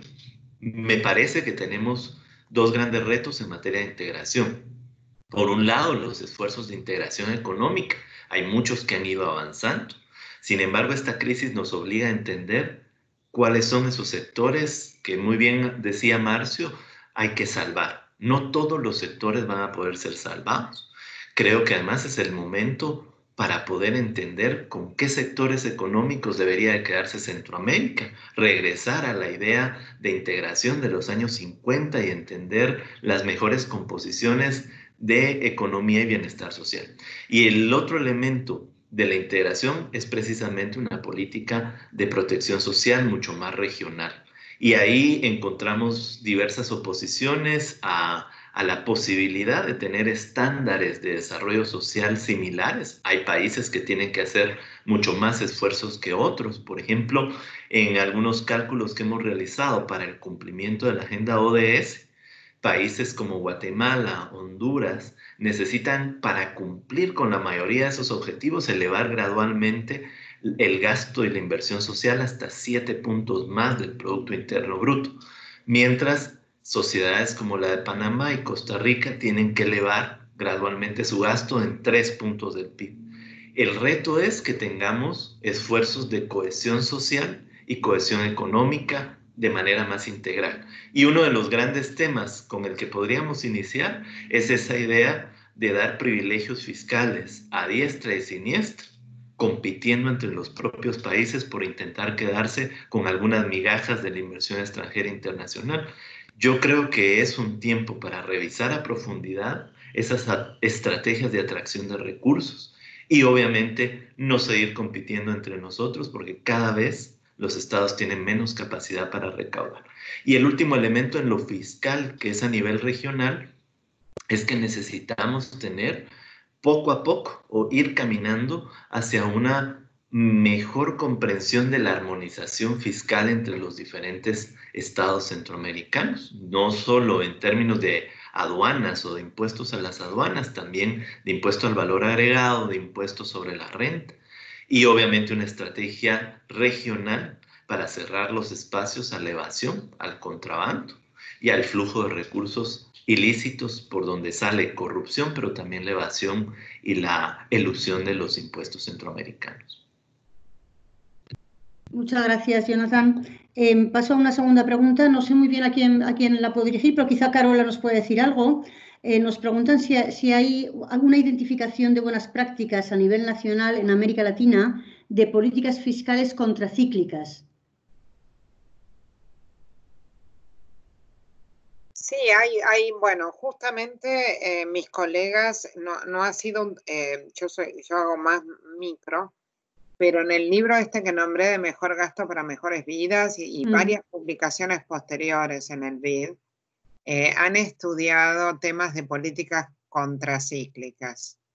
No es, obviamente, esto es una crisis diferente, o sea que a veces la palabra contracíclica no sé si se aplica acá, porque por ejemplo, la actividad económica que hoy está parada en América Latina es en gran parte provocada por la cuarentena, que fue buscada para parar el virus, ¿no? Como una contrapunto contra la economía. Entonces, ¿qué contracíclico voy a hacer si estimulo a la gente a salir al mercado para que se contagie, etcétera, etcétera? Entonces, sí quizás podamos hablar de política contracíclica para la pospandemia, ¿no? Para estimular, como decíamos, la economía para que vuelva a crecer, aunque no sé, como decía recién Marcio, hasta que el virus no se acabe, actividades como el turismo, las aerolíneas, ¿no? O sea, si hablamos de post-pandemia verdadera, con vacuna, con el virus acabado, obviamente esas actividades esperamos que se reestructuren y tengan algo parecido a lo que tuvieron anteriormente, las que pudieron obviamente sobrevivir, ayudadas o no ayudadas. Pero bueno, la política, perdóname, la pregunta era específicamente porque me fui... Sí, hay una identificación de buenas prácticas a nivel nacional. O sea, en algunos países que ha habido alguna buena práctica de políticas contracíclicas que se puedan... Sí, bueno, volviendo a las políticas contracíclicas, lo que vemos es que en los últimos años en América Latina hemos tenido políticas contracíclicas asimétricas. En el momento bueno del ciclo hemos aumentado el gasto corriente, ¿no? O sea, hemos hecho lo que hablaban antes de populismo, un montón de transferencias de gasto corriente y descuidamos la inversión en capital físico y en capital humano. Cada vez tenemos menos capital físico en inversión en infraestructura como porcentaje del gasto público total, y menos y peor calidad sobre todo peor calidad de la inversión en capital humano o al menos no mejoramiento. ¿Y qué ocurre? El multiplicador del gasto público, y eso también está en la publicación, es mucho mayor con el gasto en capital que con el gasto corriente. Entonces, en el ciclo bueno, positivo, hemos incrementado el gasto corriente. Y en el ciclo malo, con esto de que el gasto es difícil de cambiar, como dice mucha gente, lo que es más fácil de disminuir es el gasto en capital. O sea que en los ciclos negativos hemos disminuido el gasto en capital y al ser el multiplicador 10 veces más grande que el multiplicador del gasto corriente, eso ha empeorado incluso más la caída en la actividad en el ciclo negativo. Por eso creemos que en la pospandemia es muy importante esta reasignación de gasto al gasto en inversión.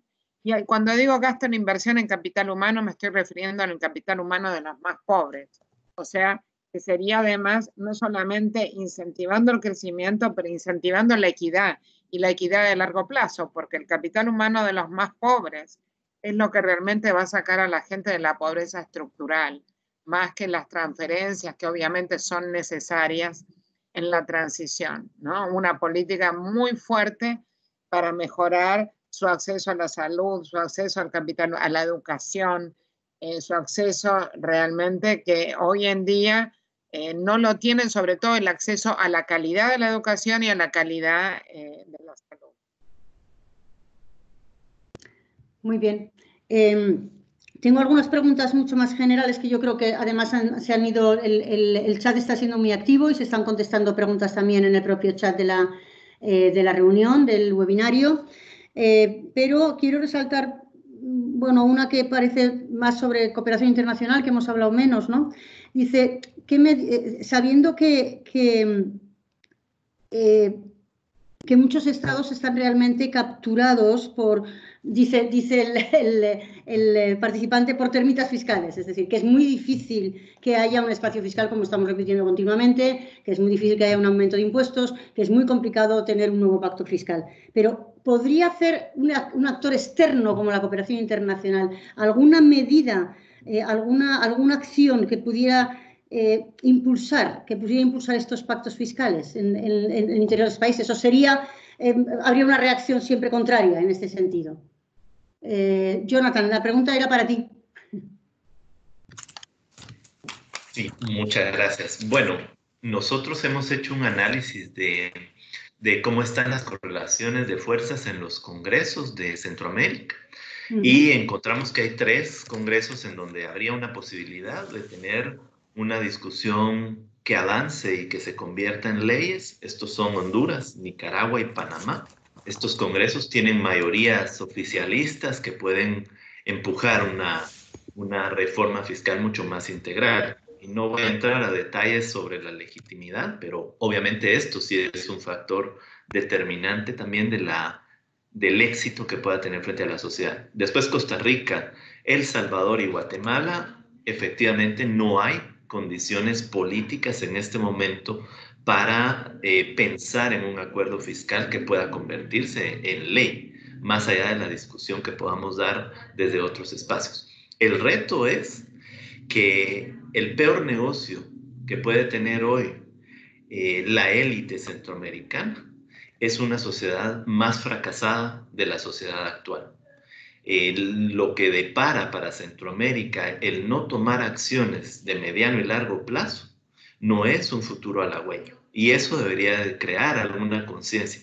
Pero también hay que decir que el debate fiscal debería de estar teniendo también las voces de las grandes mayorías, de los empleados depauperados que no tienen acceso a seguridad social, que no tienen contrato, de los enormes bolsones de pobreza urbanos, rurales.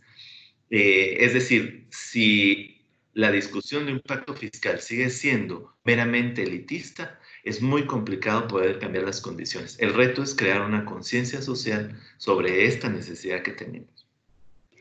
De acuerdo, muchas gracias, Jonathan. Ya vamos terminando, entonces me gustaría dar el último turno de palabra a los ponentes que tan amablemente han ido contestando a mis preguntas, a sus preguntas, para que nos den una última visión y si ha quedado algo en el bolsillo, alguna respuesta a alguna pregunta que lo puedan desarrollar. Le doy la palabra a Jorge, que no ha hablado últimamente. Jorge, ¿nos das tu último turno? Sí, bueno, precisamente además quería acabar un poco al hilo de cómo reorientar la política fiscal para la etapa de recuperación. Por supuesto, la división de las dos fases entre mientras dure la pandemia y a partir de que consideremos concluida la pandemia, aunque ahora nos parece lejos, pero desde luego creo que habrá un momento, evidentemente, en el que esto sucederá o que tendremos, obviamente, los avances farmacológicos para poder enfrentarnos a ella, pues como nos podemos enfrentar a otras infecciones. Es decir, en la segunda etapa, bueno, yo creo, y me ha gustado lo que ha dicho también en este tema Carola, la idea de crecimiento económico, esa idea de rentabilidad social. Desde luego, un elemento clave para mí es la inversión en capital humano. Estoy totalmente de acuerdo. Si antes no dejé muy claro la idea de que no me vale cualquier expansión de gasto, y puse el ejemplo de algunas de las medidas dirigidas a crear infraestructuras en una primera etapa de la anterior crisis financiera y su escasísima rentabilidad social. En cambio, y en esto yo creo que compartimos totalmente las mismas preocupaciones los países de América Latina, América Central, Caribe y de Europa. Empecé en mi primera intervención situando el marco en el que ha irrumpido la pandemia, y esto no podemos ocultarlo. Esto es un momento de transformación tecnológica importante, es decir, llevamos 2 décadas unidas al proceso de globalización que ya viene desde la década de los 90, en el que ambos drivers, ambos factores de empuje determinantes están condicionando nuevos equilibrios en la sociedad, tanto productivos como de hogares. Y en esto, desde luego, el riesgo de pobreza, y cada vez hay más evidencia empírica en los trabajos académicos, el riesgo de la marginalidad, de la pobreza, viene determinado en muchos casos por no tener el suficiente capital humano. Esto es algo fundamental. Es decir, muchas veces nos planteamos, y hay países, y España es uno de ellos, donde tenemos actividades que podríamos calificar como de bajo valor añadido, y esto es un problema, porque es verdad que la dependencia estructural, por ejemplo, con el sector turístico o con algunos otros sectores, determinan esa creación de valor añadido. Pero es verdad que la transformación tecnológica está generando ganadores y perdedores. Bueno, creo que este es el momento de buscar un crecimiento inclusivo, que intente no dejar atrás a nadie, sobre todo por esa vía de adaptarnos a lo que en años futuros pues van a ser los procesos tecnológicos, por supuesto, con las diferencias entre países que conocemos.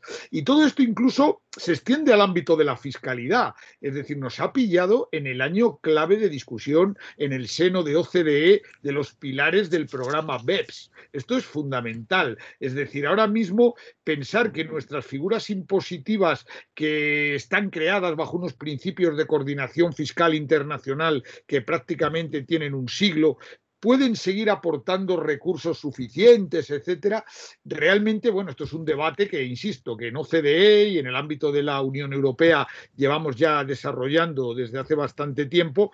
Y bueno, pues evidentemente tenemos que transformar nuestra fiscalidad, pero no la podemos transformar de espaldas a todo este cambio tecnológico. Esto implica figuras fiscales más eficientes, que permitan que no se utilicen paraísos fiscales o que simplemente no se quede la recaudación allí donde los clientes o los usuarios la generen. Esto pasa exactamente igual en el ámbito de la fiscalidad medioambiental.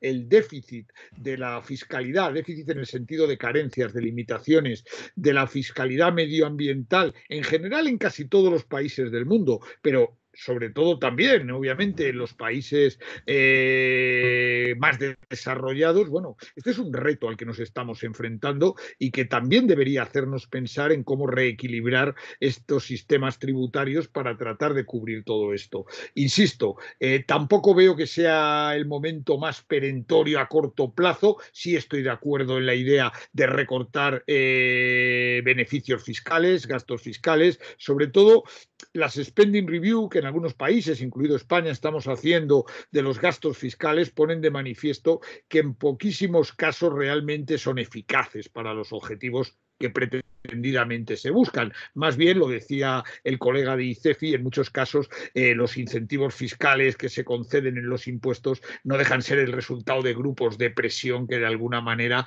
tratan de extraer rentas en todos los países del planeta cuando se configuran los sistemas fiscales. Y por último, para concluir, creo que también va a ser el momento del enforcement tributario. Es el momento de intentar ampliar la generalidad en la aplicación de los impuestos. América Latina, Centroamérica viven con niveles de informalidad o ilegalidad difícilmente compatibles con una aplicación general de los sistemas tributarios que respeten principios de equidad horizontal y vertical. Es el momento del compliance tributario. Creo que las grandes compañías no pueden jugar en sus planteamientos a estrategias de planificación fiscal agresiva. Y bueno, parte de ese pacto fiscal que estábamos reivindicando pasa, yo creo, porque agentes como las familias, agentes como las empresas, en todos sus niveles de tamaño, por supuesto, las microempresas son un problema a efectos del cumplimiento fiscal muchas veces. Bueno, pues realmente sin un poco un esfuerzo coordinado, pero cambiando la estructura de un sistema tributario y no cayendo en el populismo fiscal, como bien indicaba Marcio hace un rato, deberíamos ir avanzando, aunque no sea justamente el momento ahora mismo de subir impuestos que de alguna manera contraigan la demanda clarísimamente, pero sí en paralelo tener pactada y tener diseñada una reforma tributaria inclusiva que no pierda esos vectores, el de la globalización, digitalización, el del medio ambiente y el del cumplimiento fiscal general. No tendría más que decir. Muchísimas gracias, Jorge.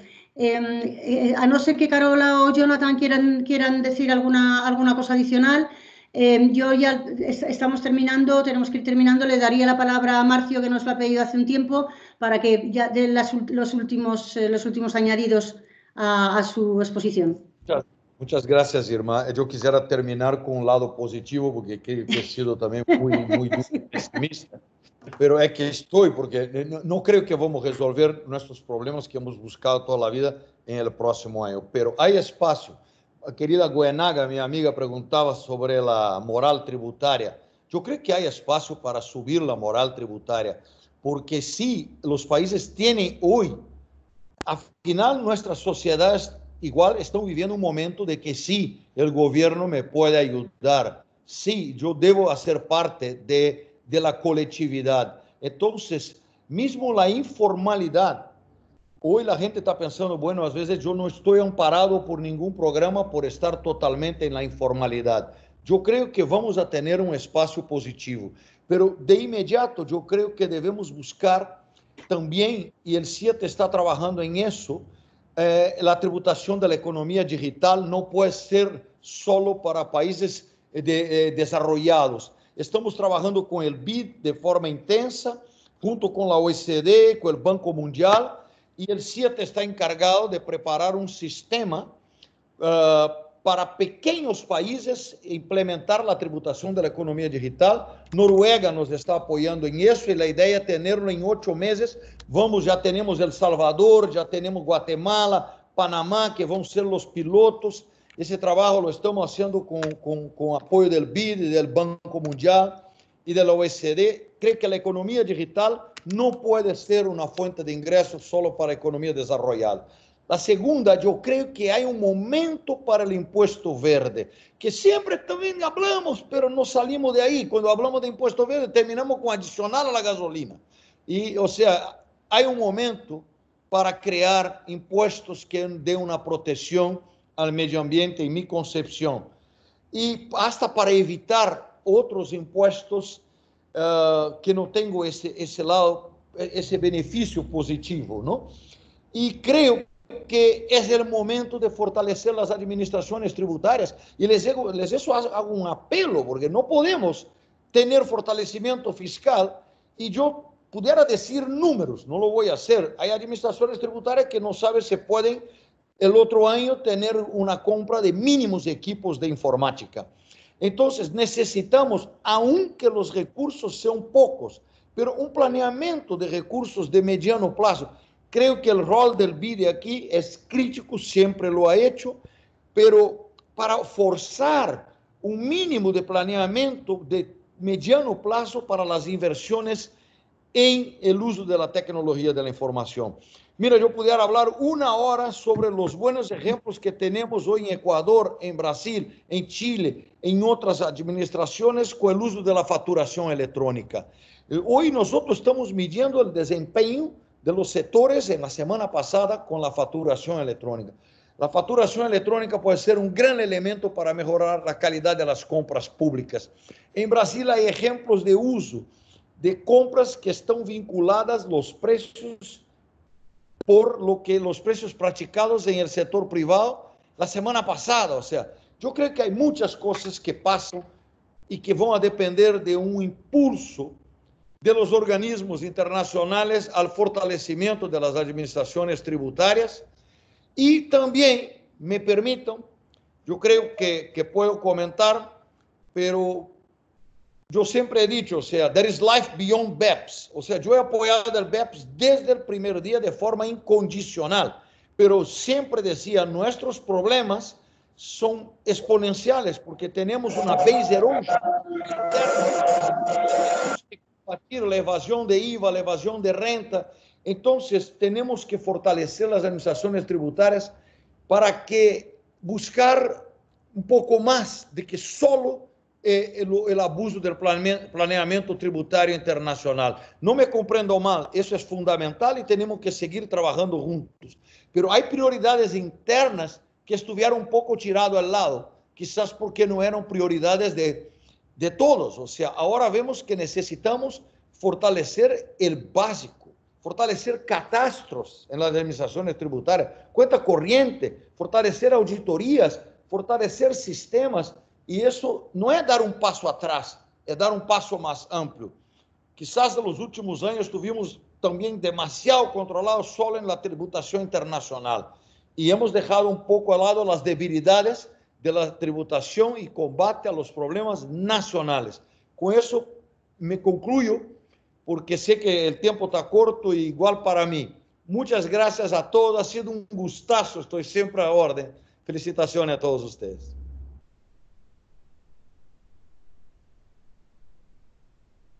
Muchas gracias a todos. Gracias.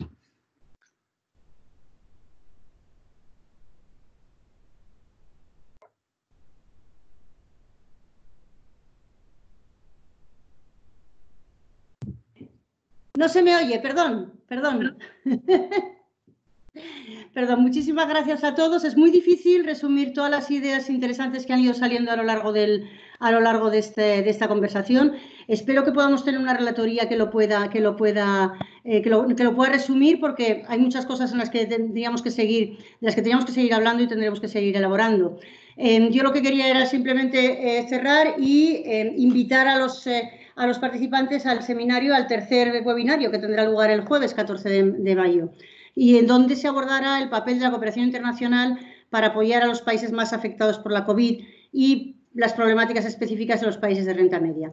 En concreto, se abordarán algunas de las temáticas claves de la cooperación financiera, la condonación o la cancelación de la deuda pública, las líneas de financiamiento reembolsable, las condicionalidades y otras de la cooperación fiscal, como el BEPS, el que estábamos oyendo ahora, el BEPS, el Base Erosion and Profit Shifting, los impuestos globales, las reformas tributarias.